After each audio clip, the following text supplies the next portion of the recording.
আমি কলম, বিরাট এক কারখানায় আমার জন্ম। মানুষ আমাকে দিয়ে কত কি লেখে, যা মন চায় তাই লেখে। কখনো আমার ঠিকানা মানুষের হাতে, কখনো তাদের বুক পকেটে, কখনো মানুষের কানে কিংবা মুখে। কি অবাক হচ্ছেন? কথা সত্য।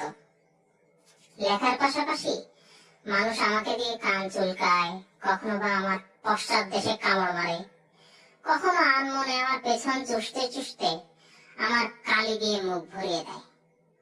কেউ কেউ তো আবার ক্যাপটাকে কামড়ে চ্যাপটা করে ফেলে। ছাত্ররা আবার ক্লাসের ফাঁকে আমাকে দিয়ে কলম টকাটকি খেলে। ক্লাসের অমনোযোগী ছাত্রটা আমাকে দিয়ে খাতায় কি সব জানি আঁকিবুকি কাটে। একটা মজার ব্যাপার জানেন, বেশিরভাগ মানুষ আমাকে কারো কাছে ধার দিলে তা ফেরত পায় না।